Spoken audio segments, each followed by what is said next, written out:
जुबान कुछ ज्यादा ही तेज हो गई है। संभाल, कहीं खुद को ही ना काट। अब देखो ना, तुम्हारी तेज जुबान ने क्या किया।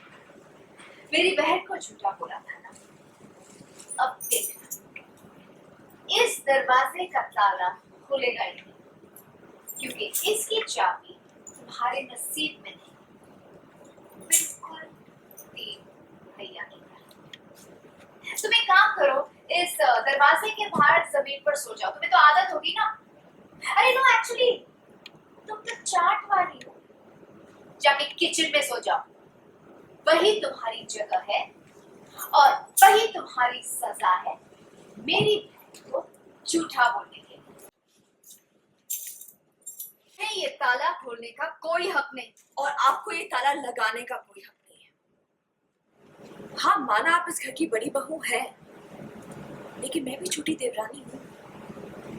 औहदा आपका बहुत ऊंचा होगा और है, लेकिन रिश्ता मेरा भी कोई नीचा नहीं है।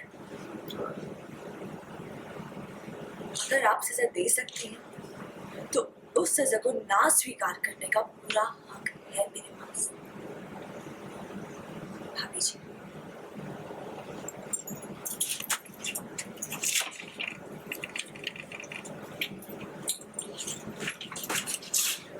मेनका भाभी,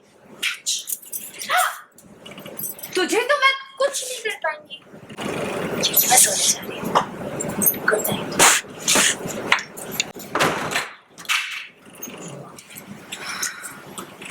ये दोनों बहनें पूरे घर को बेवकूफ बना रही हैं। पिताजी की मासूमियत और अच्छेपन का फायदा उठा रही है।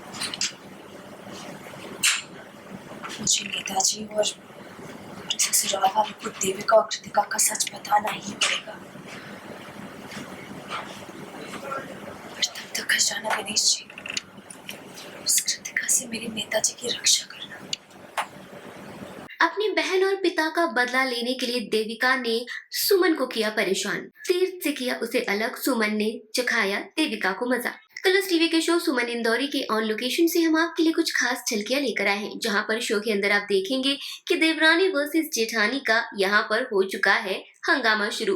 अपनी बहन कृतिका का बदला लेने के लिए देविका अब सुमन को कर रही है परेशान। घर में उसकी जो पोजीशन है उसका वो फायदा उठाकर पूरे चाबी के गुच्छे का इस्तेमाल करके वो तीर्थ के कमरे के बाहर लॉक लगा देती है और यहाँ पर सुमन को देती है हुक्म कि जाकर वो कहीं जमीन पर सो जाए। यहाँ पर अपनी समझदारी का उपयोग करके सुमन देविका को मात दे देती है। कहती है कि वाकई आप घर की बड़ी बहू हैं, आप मेरी जेठानी हैं और आप अपनी जगह पर बिल्कुल सही हैं, लेकिन मैं भी घर की छोटी बहू हूँ, मेरे भी कुछ यहाँ पर हक है। ऐसे में सुमन देविका के हाथ से चाबियां छीनकर खुद खोल लेती है कमरा। अब देखना इंटरेस्टिंग ये होता है कि देवरानी जेठानी के इस जंग में अब और नए नए कौन से ड्रामे होते हैं। आने वाले एपिसोड को देखने के लिए आप कितने एक्साइटेड हैं? हमें अपनी राय कमेंट सेक्शन में जरूर बताएं और चैनल को सब्सक्राइब करना ना भूलें।